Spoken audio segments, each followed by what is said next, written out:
So, welcome. I will try to be very synthetic because some of you may have to go a bit earlier. So, I will jump over all the presentations and so on.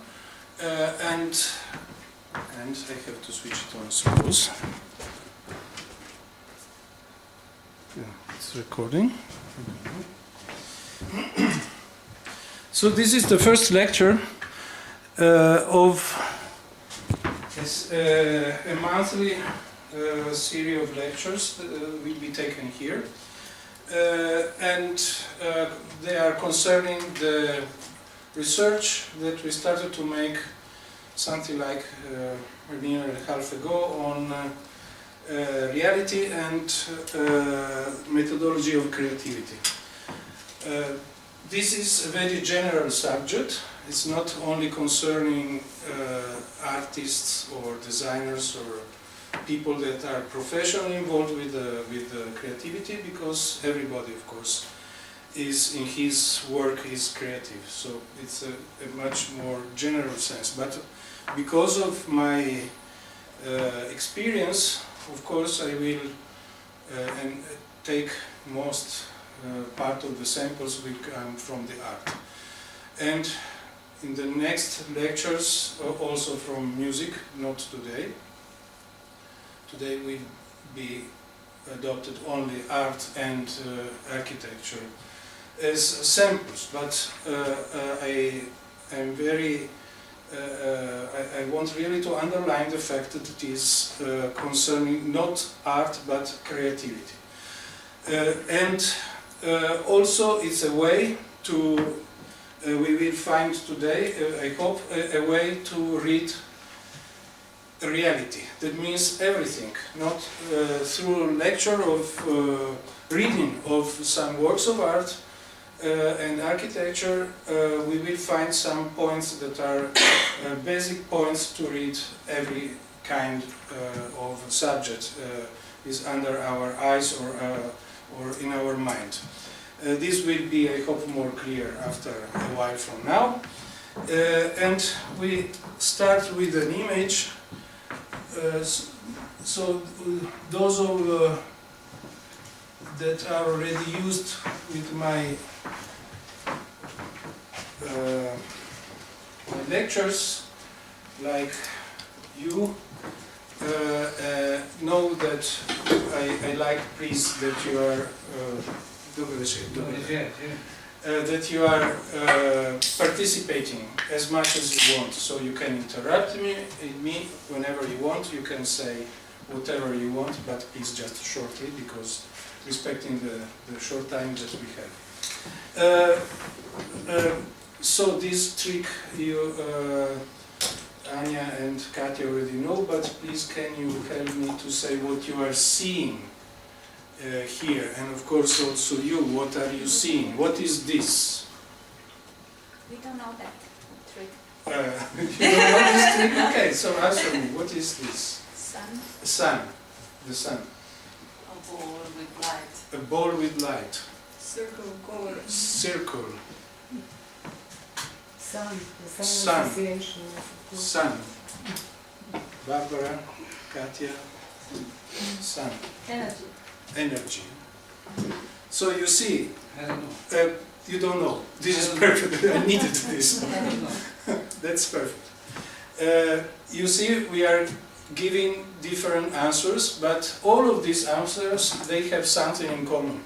They are an interpretation of this image.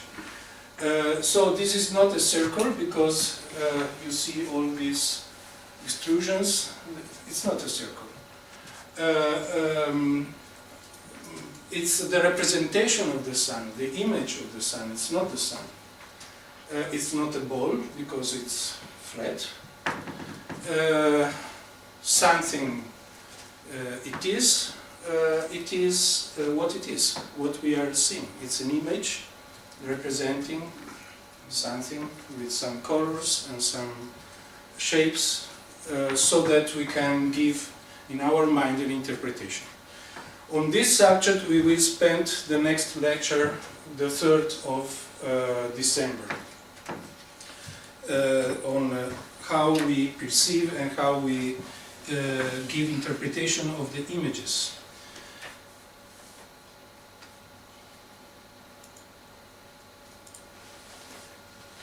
But we start immediately with the main of the works we are going to discuss today. This is really terrible screen, but we'll do our best.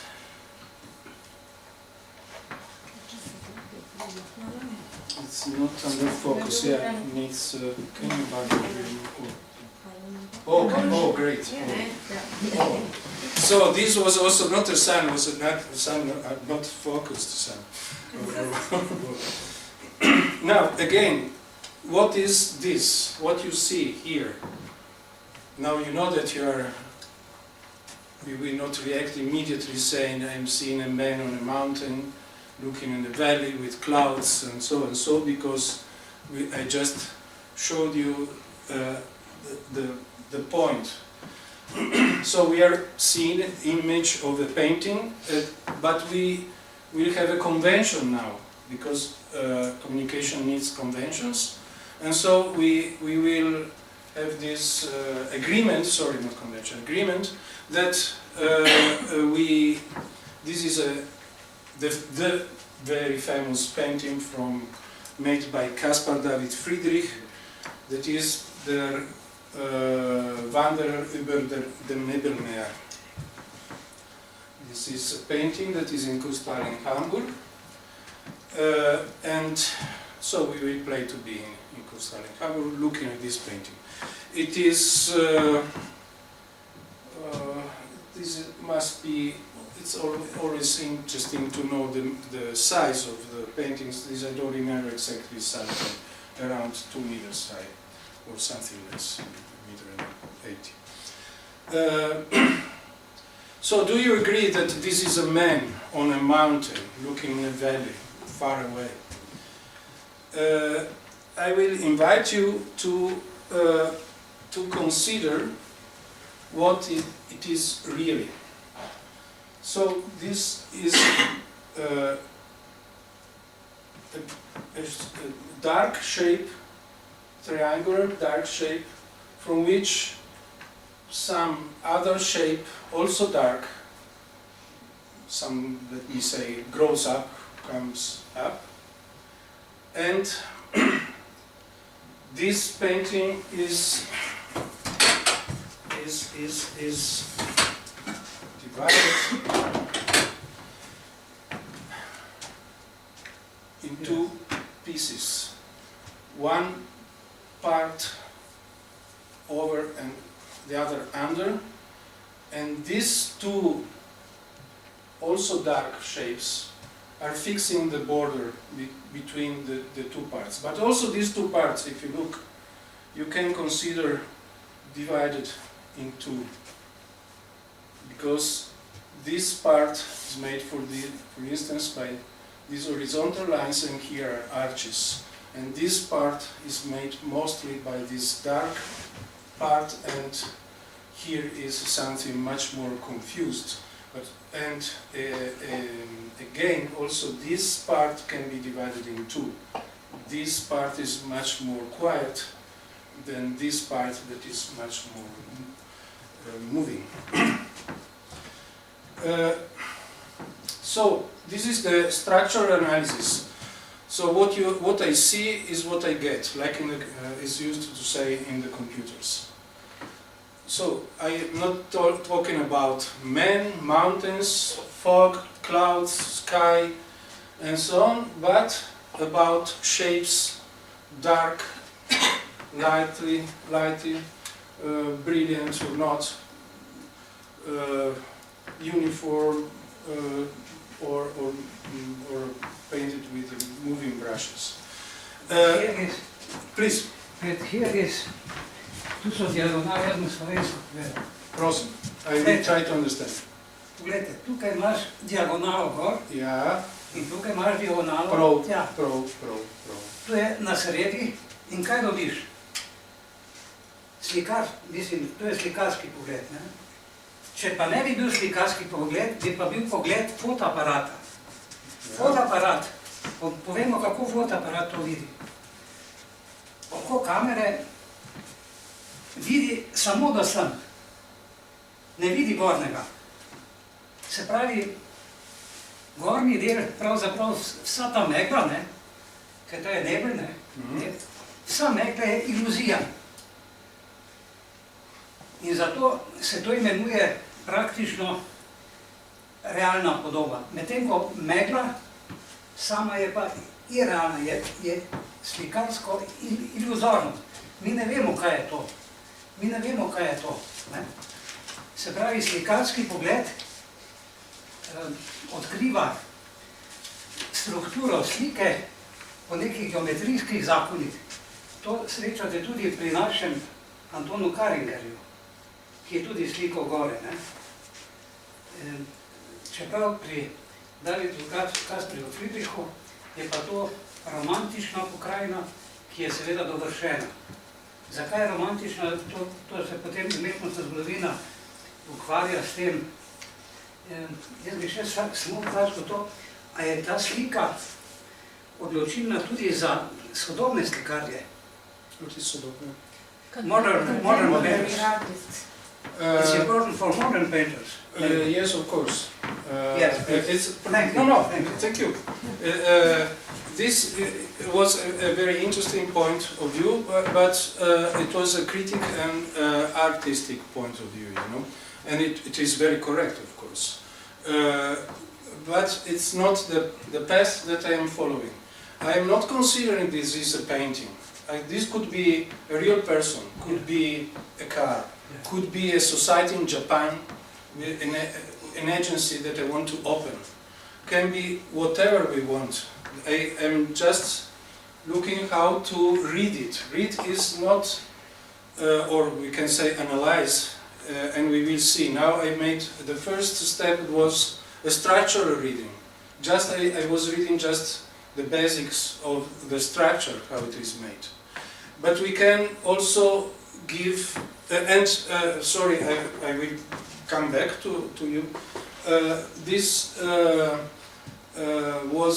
is helping to see what, in this case, the artist, from where he wanted to come from,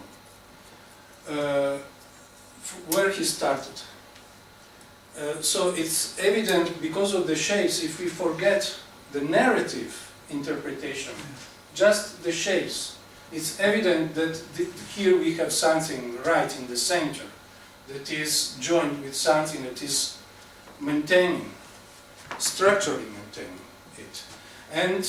And what it is important to see for the beginning of the reading are these two. Without these two, it would just flow around.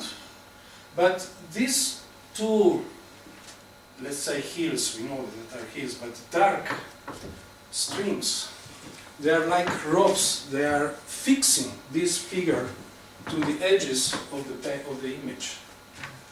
It is like stopped, blocked on this shape and roped, bounded with these two strings, these two hills, and you can see this here.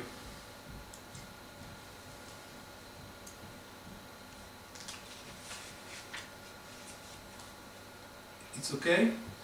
And about this, the areas how it's built, this painting, this is what I meant to show you before.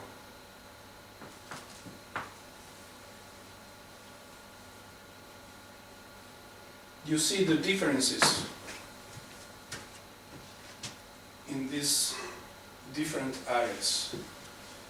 I hope, please, if you can react, we say I don't see anything, or you are just saying bullshit. I accept this. On the contrary, it's very welcome.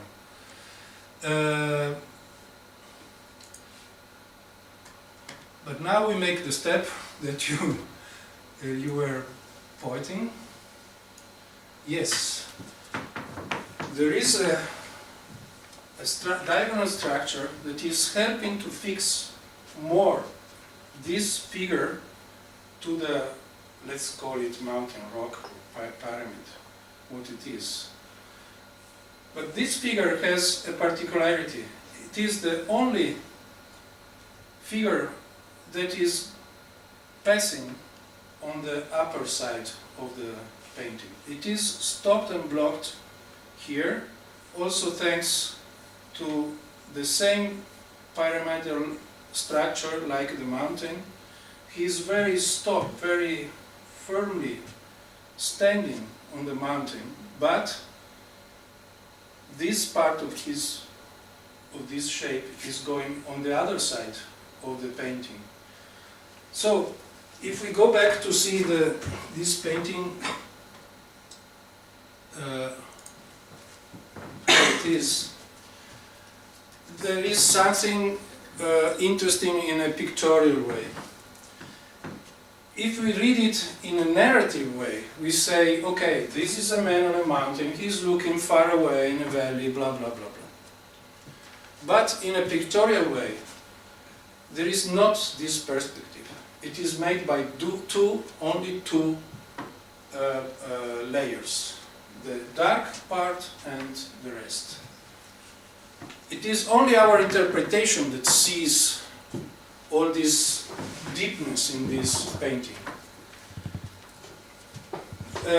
But if you look very carefully, what we can say, this is a part that is heavy, it is really standing, it is fixed, and as we said, the man or this shape will not flow away because it's stopped by this, bounded by these two hills. But look here. Here the sky is horizontal, and here it makes arches, and the three, to be precise. I can show you.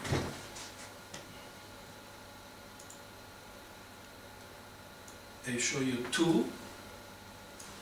But the third you can see easily. It's here and it's going out from the painting. So the mountain is going out. The sky, the clouds are going out. And we are looking at it. It is on a wall. It's on a wall in Consoli, in a museum, or could be whatever else wall. So, practically we are standing here in front of this painting. And he is looking far away. So the third layer, it's ourselves. We are giving the deepness to this painting. Because he is representing us, and we are part of the painting. Being just in front of it and looking at it. And this is helped by this, that is not only fixing better, pointing to the center of the painting, but it's like in a chapel, surrounding us and coming back to us, that we are looking to it.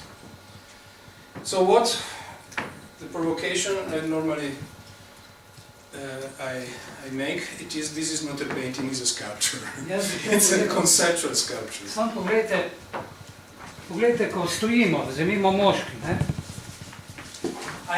A kdo lahko tako stoji, da ima tako nogo, pa tako nogo? Odnosite. Jaz imam tako noge, ne? On bi moral tako, torej, to je popolnoma nepravilno na sliku. Noben moški, poglejte, kako jaz ne morem. Ne, on ima eno nogo naprej. Ja, tudi mene. Ja, ampak če bi pa imel to pozicijo, bi pa padel. He's very fixed. Yes, it's right. But it's not. He says in the contrary, he's not fixed. He says the contrary. Poglejte kako, ne? But he's using the stop. Iluzorno, ne? I don't know. This is a feeling, you know. I feel he would be, without this, maybe he's fixed but not so sure, but thanks to the stock, he's like a tripod. He's really fixed. Of course, it's a dynamic equilibrium. This is true. It's giving out us the impression he could move in a direction or the other, or another, but it's definitely stopped. On the contrary, no question on this rock. This is really stopped. It's not vibrating. It's not moving at all. He could move, but he is stopped on the rock by his two legs on the stock and bounded by this. So he's fixed. This is my, of course, my sensation and feeling. I would like to analyze also some details. Sorry, I lost my mouse.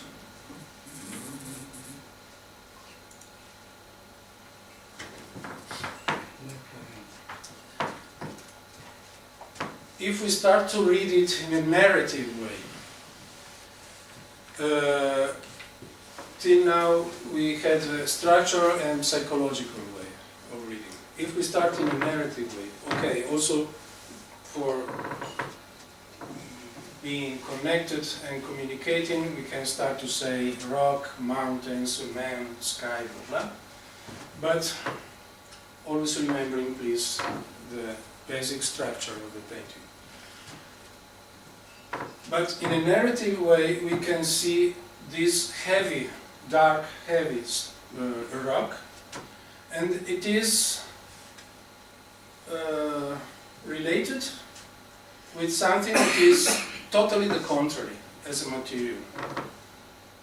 Not heavy at all, not stopped at all, moved by the wind, by some strong or anyway fresh wind.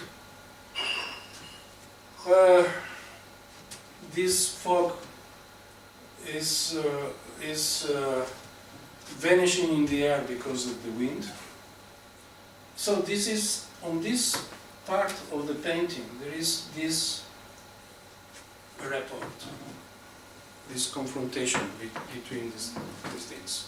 But if we continue to look at this painting, we see that there are again and again these kind of confrontations. For instance, if we look this, that we must consider that he is a master. A master doesn't do anything that he doesn't want to do.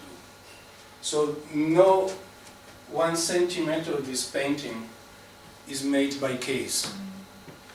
So this is a very strange rock, no? This part of the rock, it's strange, this. But can you see? It is just recalling this that is, let's say, far away. And this mist moved by the wind, here is a kind of border with other rocks, recalling this. This on the left is still, look, this wind is coming from the left, here, down in the valley, is coming from the left. And here, this mist, this fog is totally stopped. He starts to become everything very quiet. He is very agitated. And it looks more agitated because of the confrontation with this so stopped rock. And he is, the man is connecting the stopped rock through the agitated part of the painting to the quiet part. And this part is totally quiet. This mist fog became just a small mist, something that we can see, and far away we can see these mountains. But now, about the fact that nothing is made by case.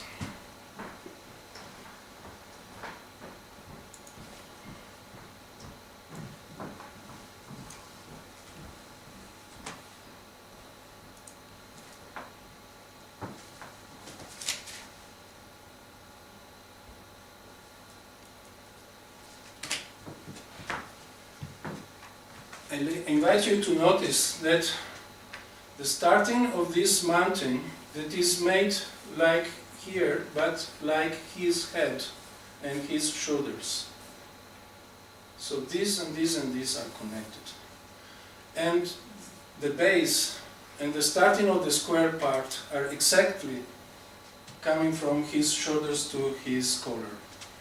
And then the head is exactly at the same level of this mountain. So this man is starting from here, going to the sky, but it is stopped at exactly the same point, the level of this mountain, square mountain. It is made in the same way like this heavy rock, stopped rock. So stopped, stopped, and somehow stopped here. But there are two mountains here. One, again, like this triangle and this triangle and this triangle, they're at the same level. But when the head starts, and starts exactly from his head, there is a mountain that is going higher. So there is something higher than his head. But you see, after upper, the sky is totally quiet. What is higher of this mountain? Something that is very quiet, but if we continue, it starts to be moved, it starts to be structured again in arches. This is architectural structure. It is not just making lines through the sky. So finally,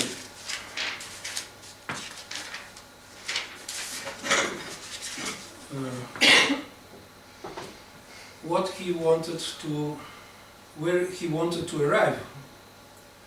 We already said he started from here, but he started from here, where we are. But everything, every diagonal, every arch is pointing, and also the levels that we have seen is pointing here. And so I invite you to notice that his hair are dispersing in the wind, but coming from the right to the left. That again is not a mistake, of course. Sorry, I have to close some things.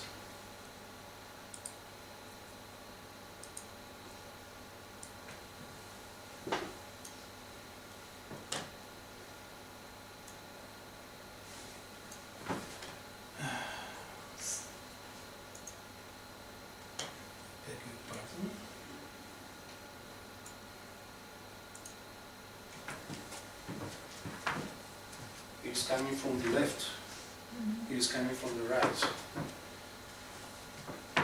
and is ascending, is going to the mountain, is going in the same direction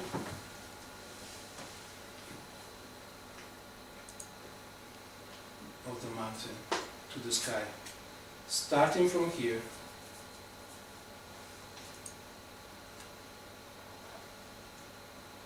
And it's going to the sky.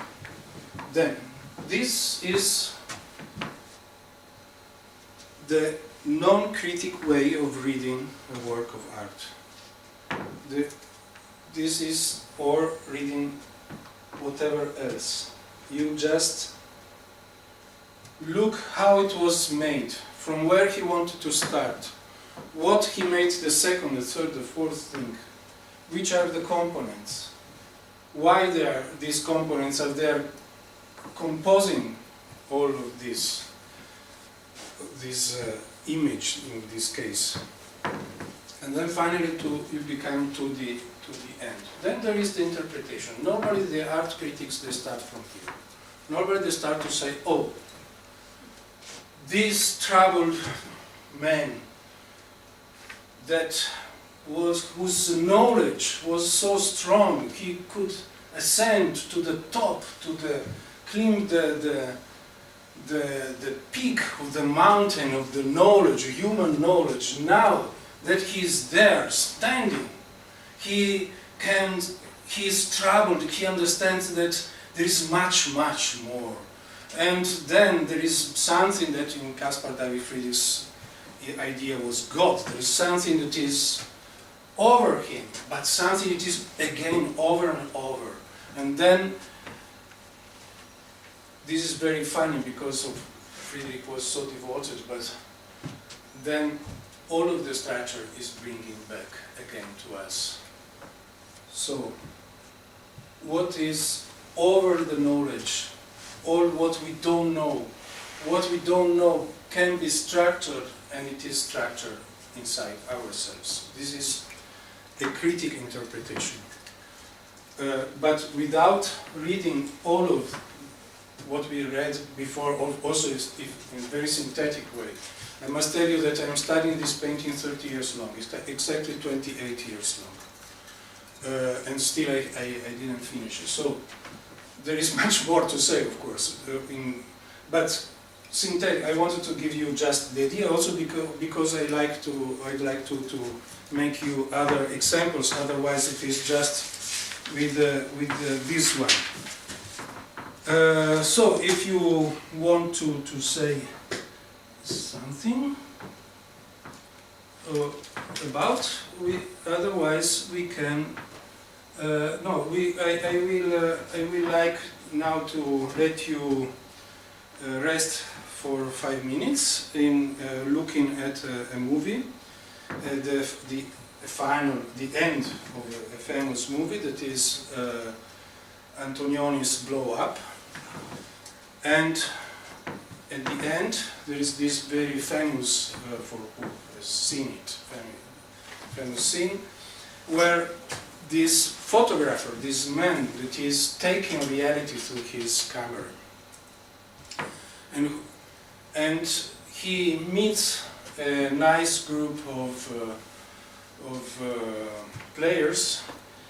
They are playing to play tennis without the ball. And I invite you not to interrupt you during the vision, to notice that meanwhile they are playing, and he's watching them. Okay, nice, they are performing some nice performance, but there is no sound. Then the ball, they play that the ball goes out from the field in the middle, and they invite him to please to throw back the ball. And it's evident his face, he's representing us to say, okay, come on, you are the players, I'm not, but okay, I will play with you. So he plays to do it. And then he throws back, and here is Antonioni is showing how genius he is. Then we don't see anymore the field. We just see his face, and if you will be very careful, you will notice something that anyway I will make evident to you after. And he's watching to them, and the sound of the ball starts. And then something other starts, and the movie finishes there. So this is the end scene of Blow Up.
Did you notice anything?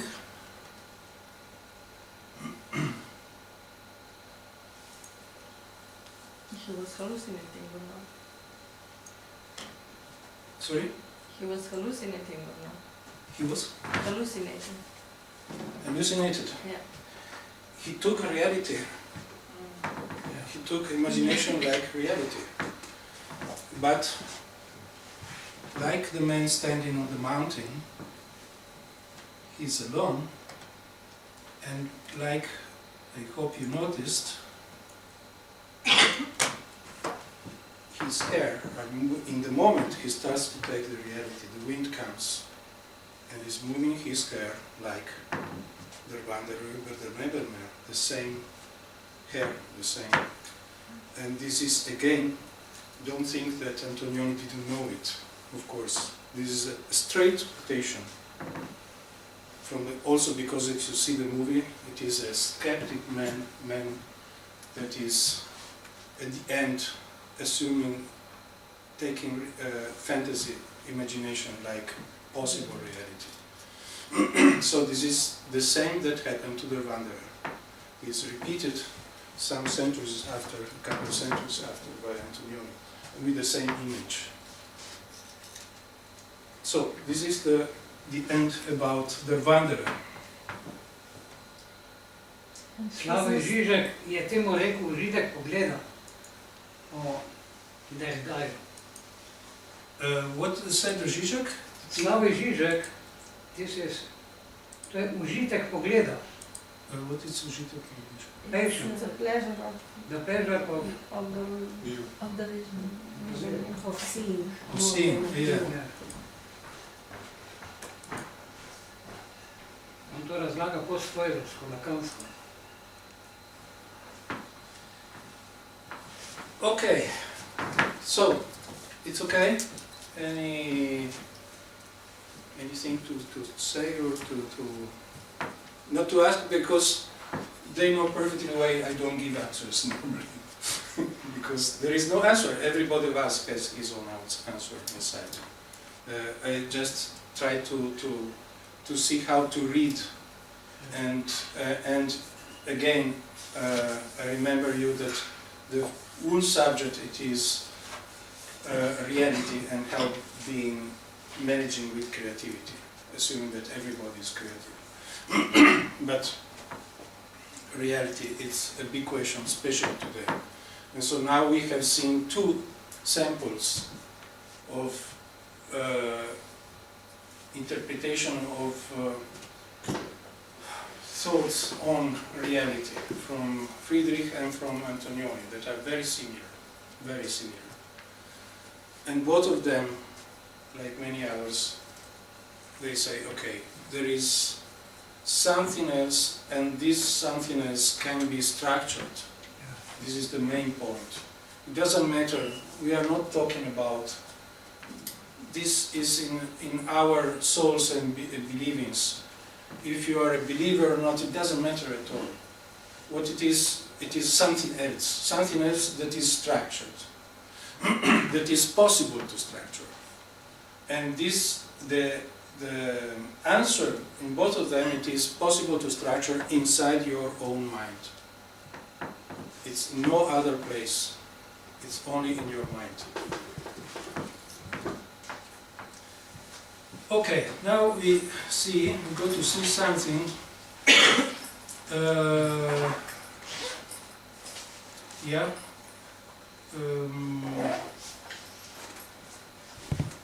Some samples, quick samples of reading works of art. I will not comment so much, but just quickly showing you some things. One image that you certainly know very well is this one.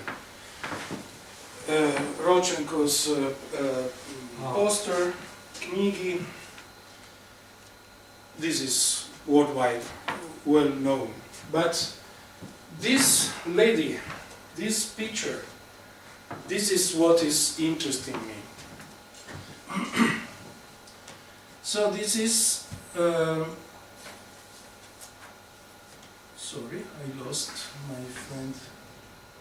Go up. Okay. This is Mrs. Lily Brik.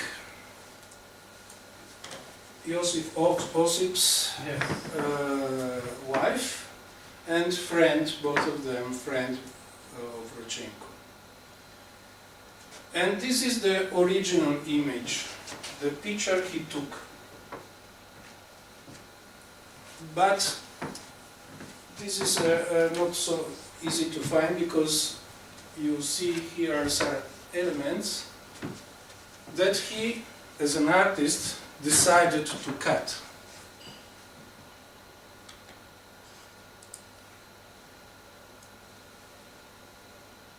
And this is the result, the image of the really Brik's portrait he made. This is the original portrait. This is the original picture, and this is the poster that then he made with this portrait. But you see, he decided to cut here. And again, it's not a case. He wanted to obtain something. And now I will not comment very much because I think that the method is already clear. Just I will underline you that Rodchenko is very well known because of the diagonals in pictures, and so because of triangles. But this image is full. We will see also, of course. But before we watch how many curves he put it. And again, I invite you to remember these relations that Friedrich made in his painting, making counterparts. In this case, in that case, it was made with areas. In this case, and shapes. In this case, with the lines.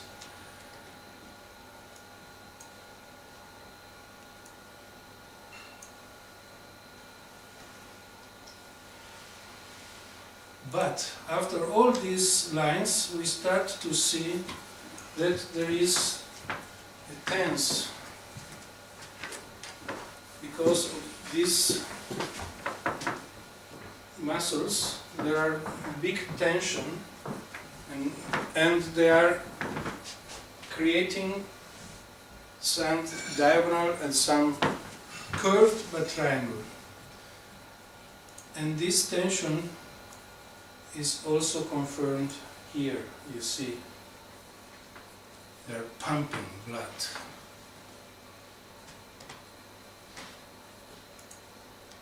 But there is a third element that is interesting. It is her eye.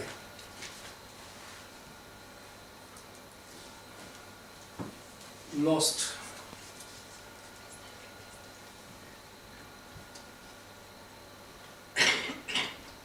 With no real direction. Finally, which is the direction of all, it is represented by this triangle, and this triangle is made to make evident the ring.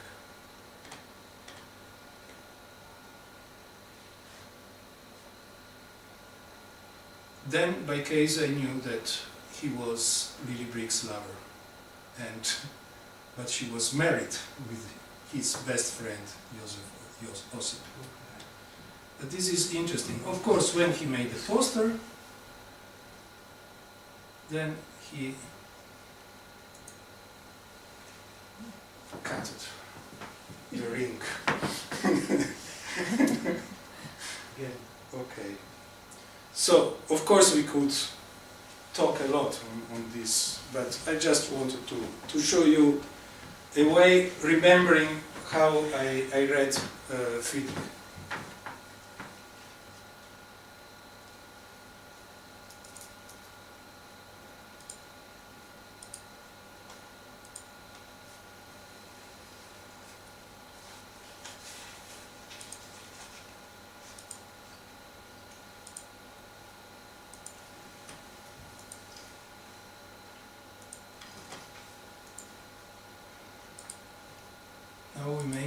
big jump back to somebody that was also a higher master than these three guys we have seen till now. That is my beloved Piero della Francesca.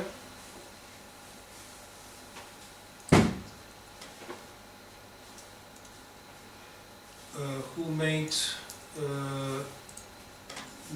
the most well-known, sorry for the colors, they are not so horrible claiming, but I didn't find a better image, unfortunately. This is the most famous painting from Piero.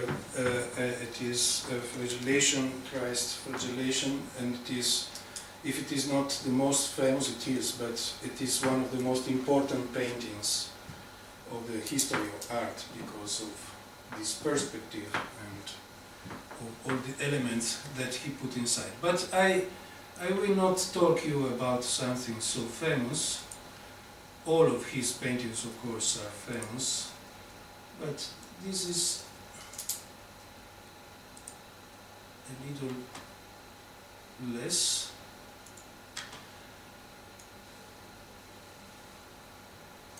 You know this painting? This is Madonna del Parto, that is in Monterchi. And this is before the restoration. Here is a part that was painted to complete this tent. But after restoration, okay, it's important to see how you see it now. This is 260 by 203 centimeters painting. It is in a showcase, crystal protected, and there is a dark room and you can see this painting. And so this is 203 260 by 203. So that means that she is almost natural size. So we go to see it, how it appears now with the colors that were reconstructed.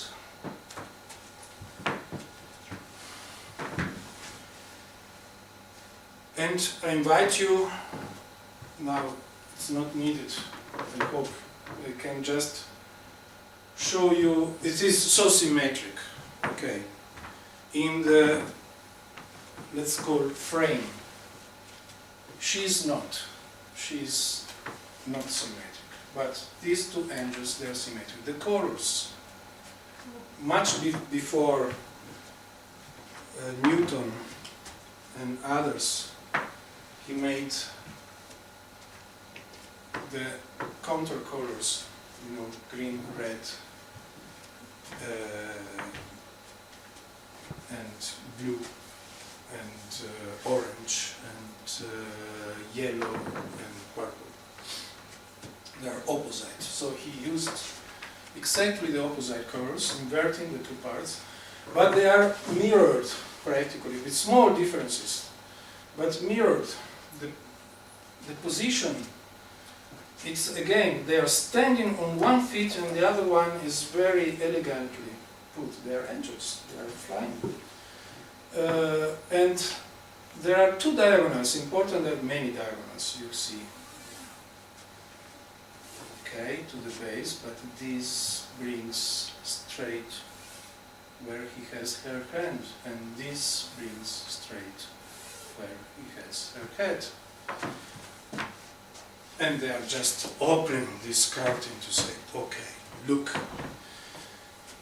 this Madonna. And how she's standing? She is standing like a pregnant woman standing, you know, so, but so proudly.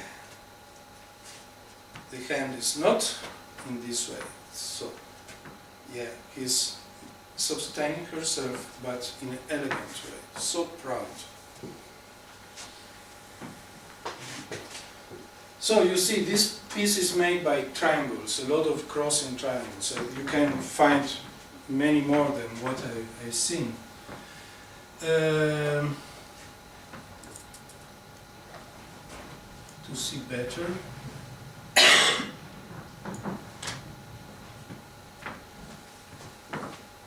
Then again, historians are so much interested to say that, oh, these are furs of Ermelin.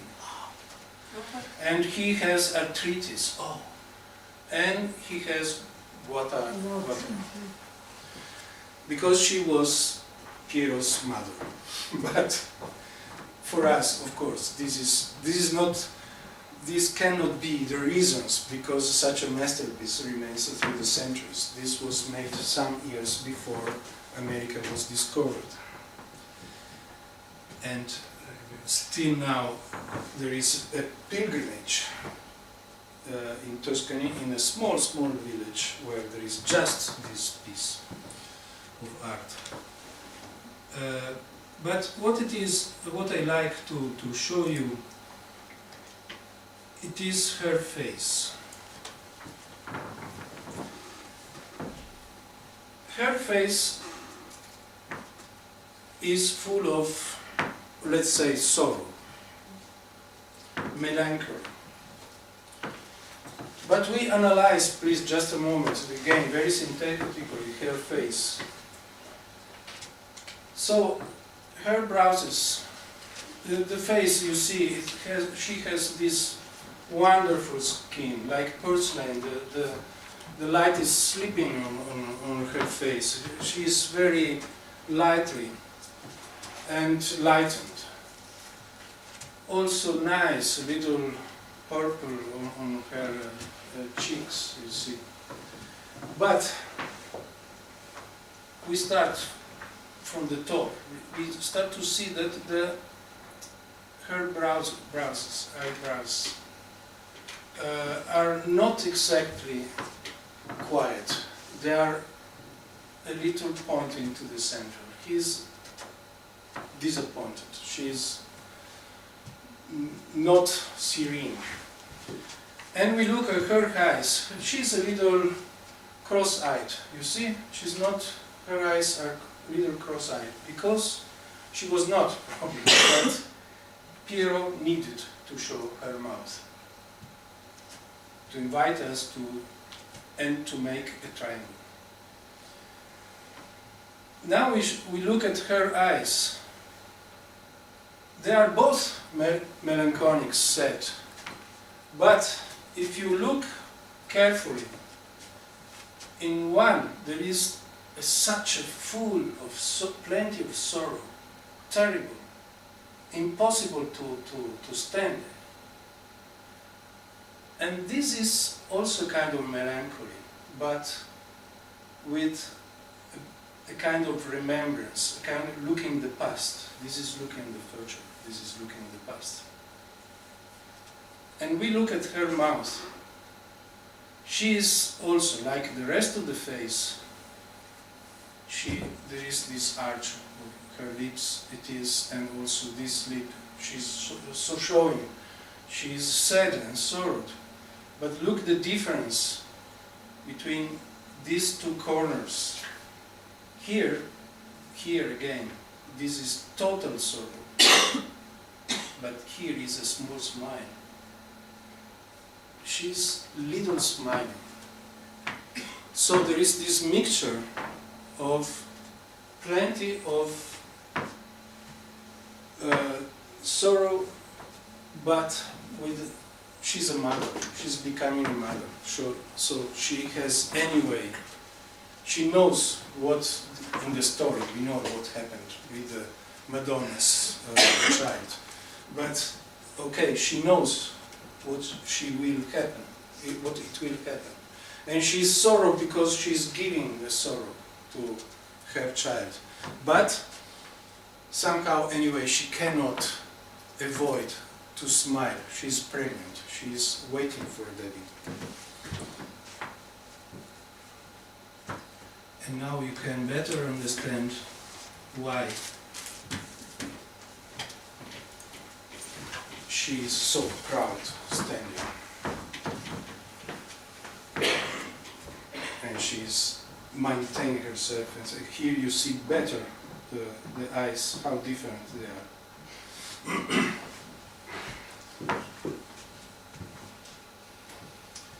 Okay, but very quickly, I have another Piero's work that is somehow connected with this. Of course, it's the same painter.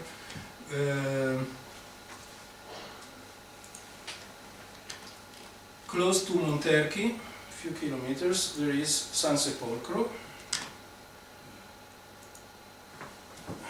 It is on the road to Perugia, so it's easier to stop there.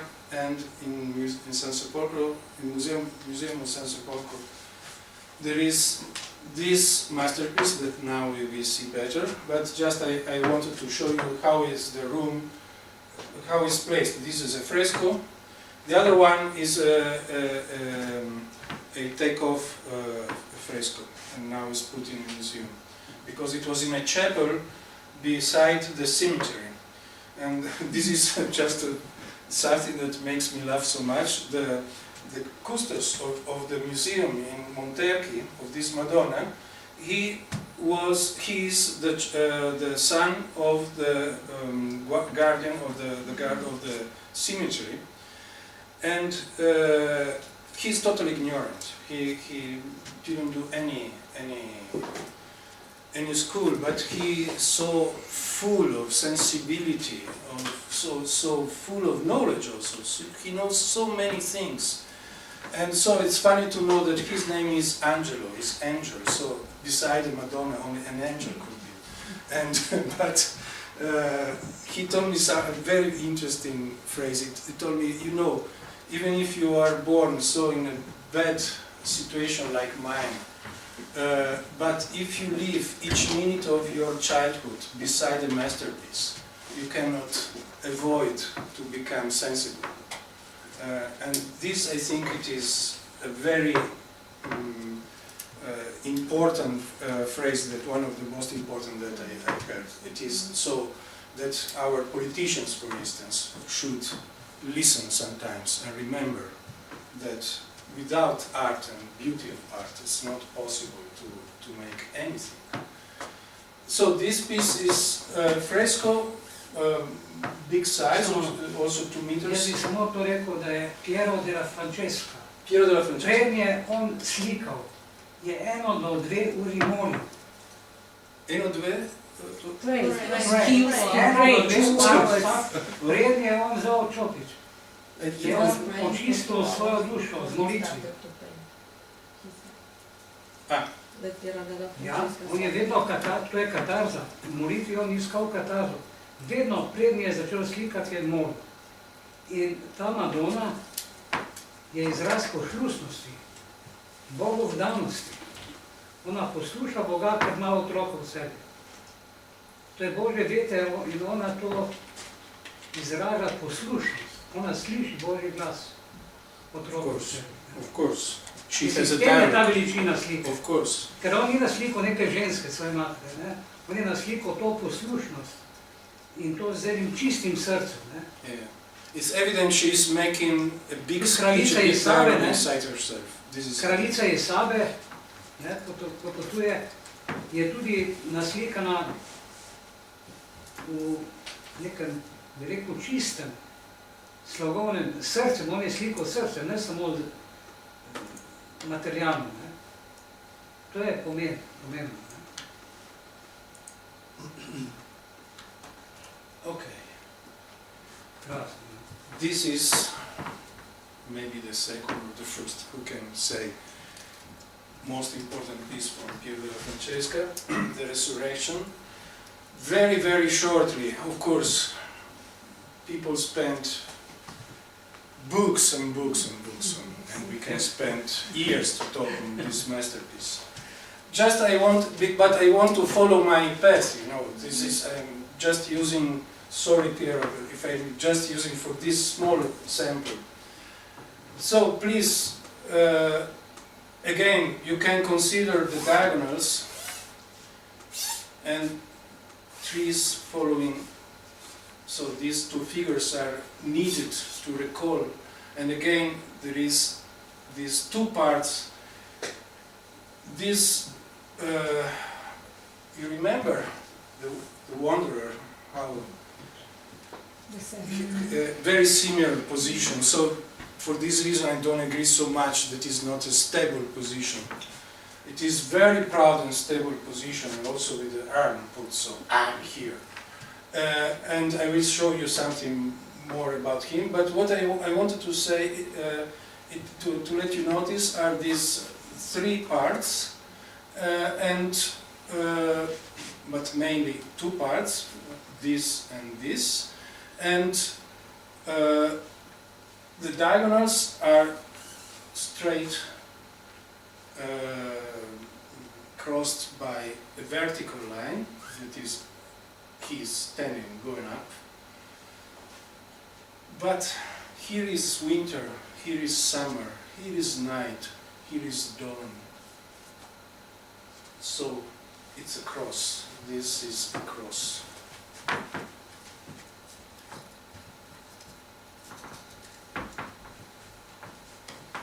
And just to remember the site, Madonna site, I would never like that somebody fixes to me in this way, because I would really feel very guilty whatever I would have done. This is, people here are no jokes. We are serious here. And this is the cross.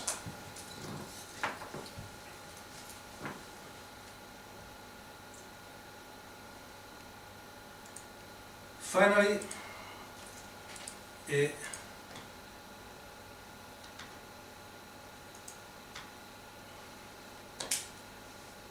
something somehow lighter with more fantasy. This is Gubbio, one of the most beautiful medieval cities in Italy. That means that it's really wonderful, of course. And this is a point of view of Piazza della Signoria, the main square that now we will see, but this is Palazzo dei Consoli. It's a very, now we will analyze shortly a part of this palace, but also this palace, and also the square. It's a very interesting situation. I really recommend you, if you have time, in one day, you can see Madonna del Parto in Monterchi, Museo di Sansepolcro, where are also other masterpieces, apart Piero, Resurrezione, and Gubbio. And then, if you are really speedy, you also can go to Urbino, but to see the flagellation and also Raffaello and many other masterpieces. So it's everything very close. But Gubbio is a kind of architectural masterpiece. It is a strange story that they had an earthquake years ago, and differently with what happens normally in Italy, they spent the money to restore better the city instead of making some speculation. So now it's really a very beautiful medieval city to visit.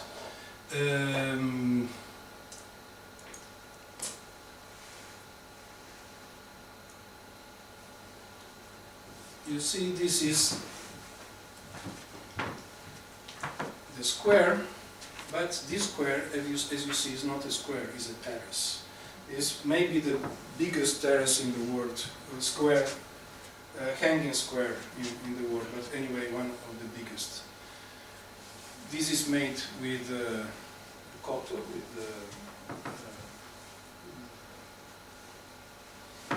red earth. Bricks. Not bricks, copper. It's I will find the word, but it's similar with bricks. And okay, these are the pillars that are sustaining this big square.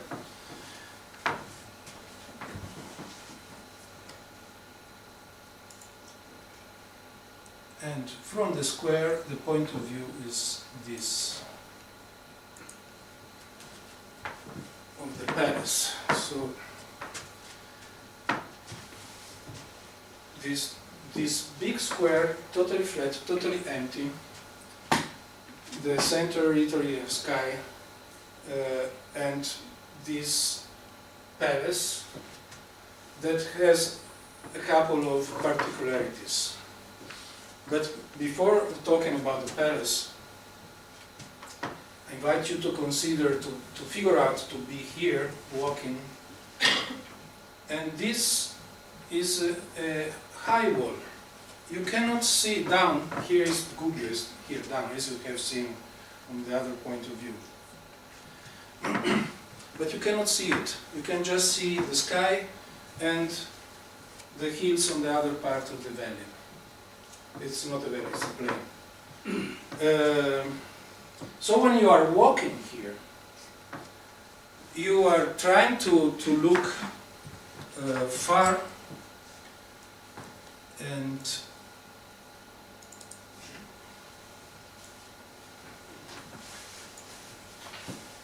maybe during the sunset you have this situation and you are walking without any obstacles in an empty space, looking for something that is beside, like upper in the wanderer, or what we have seen always, something that is over. And at a certain moment you have straight the feeling to fly, because you are just in the air, just in the sky, with no obstacles, with nothing. And this the architect wanted to obtain. This was not, again, made by case. He wanted to obtain this effect.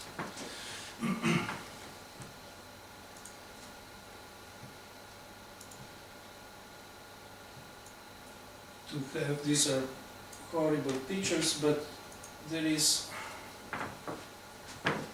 you see better, here is the medieval city, here is the square, then the city continues here, you see. And there is an element that is very particular and that we will analyze. And then before analyzing it, I want to underline this tower, so small, apparently not balanced with the rest of the palace. It's too small. But again, if you remember what we just said,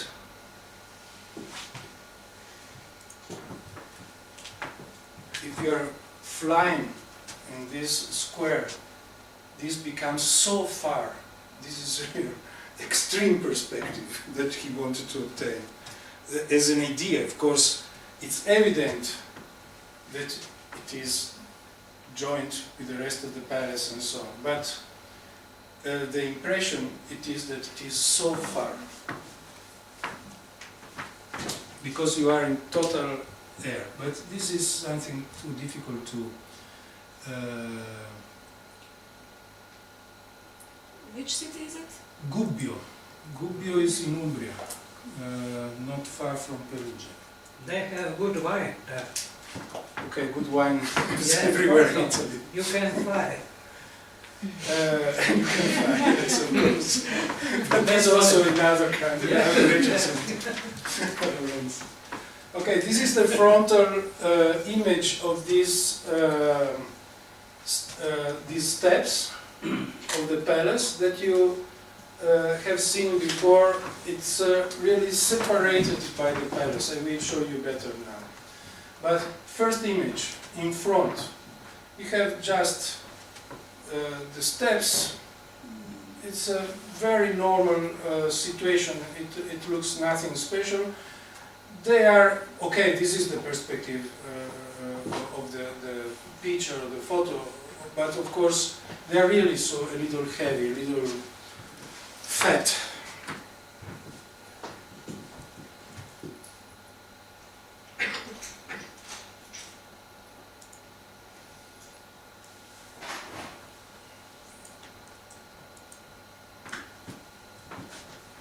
Now you can start to see better how it is separated. It is the palace without this stair would be separated totally by this square.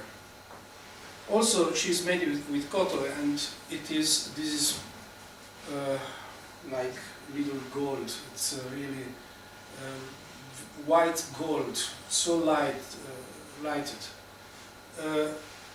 and also the structure is separating totally from the square. This stair is joining in a very like a waterfall. I have an image that is quite less romantic, but gives perfectly the idea of what this steps looks like.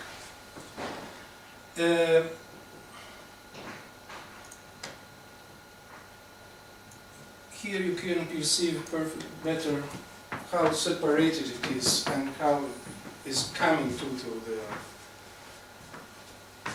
But now I invite you to watch something interesting. The terrace, the balcony, from where the Consoli, the chiefs of the city, they came out,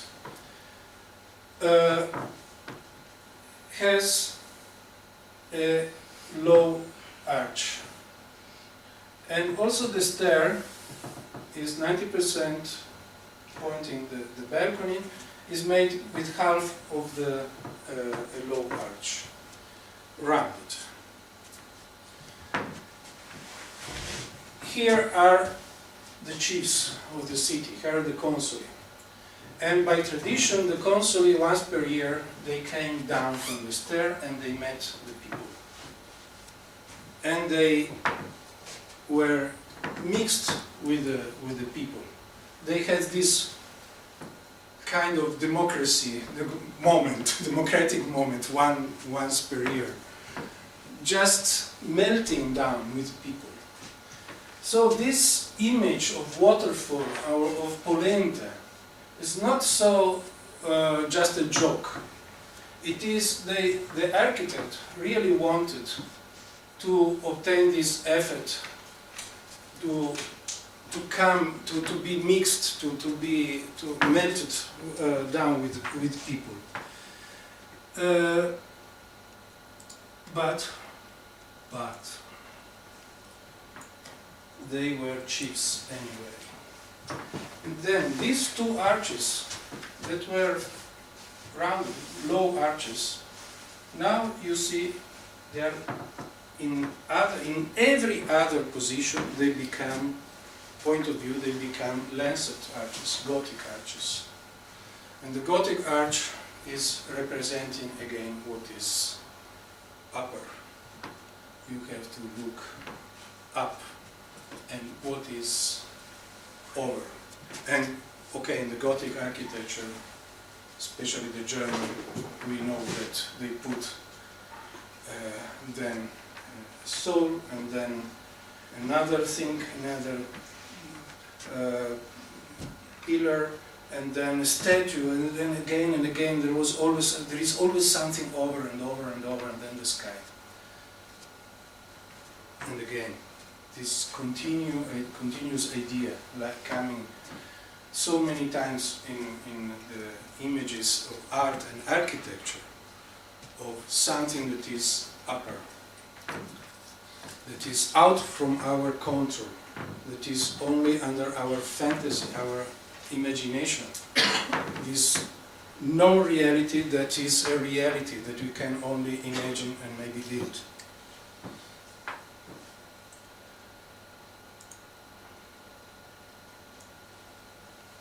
Here are some other point of views. You see better here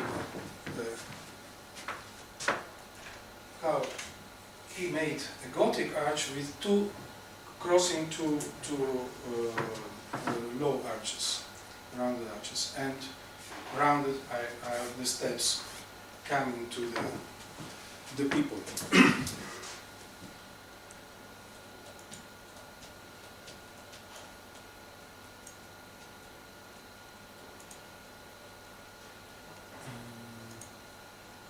Okay, and this is what the chiefs, and here is more evident how they came down and they could mix with the people without seeing the steps. And so finally, this is the final beautiful image of all of this situation, with the clouds, with the tower, the stair, and this wonderful square. And with this, I have finished for today. And just before I forget, because I wanted to say in the beginning, and so let me conclude with something that is organizational. We are trying to build here a center of research for reality and creativity, and everybody who is interested in following some subject that we are going to treat in these months is welcome. Each Monday, probably each Monday, I will be here in this room for individual meetings, for researching together. We have these lectures are inside the program of CTK. So CTK is more than promoting, it is its program. And so they mean to support every kind of research, every need, and every all the library is available for our researchers. So if you are interested, you just contact me through mail, by phone, as you want, and we can meet. We will start from now. This is the first lecture. From this moment we start officially to make this center, whose name is Slovene. Because we are in Slovenia, I find it is nice to call it, and has a strange name, but not for you. It's Nisem too. I'm not here. And Anya and Katja, they can explain perfectly why of this name, because it was a kind of leitmotif of the workshop we made, 2 weeks workshop we made in September. And it is very connected with the reality that you can build by yourself. So in the moment you say, I'm not here, you're saying it, so you are there, but you are not there, so where you are. So this center, I like to, because also it has no real structure, I like to call it I'm not here. And so it's Nisem too. Okay, thank you for your attention. Thank you. Thank you.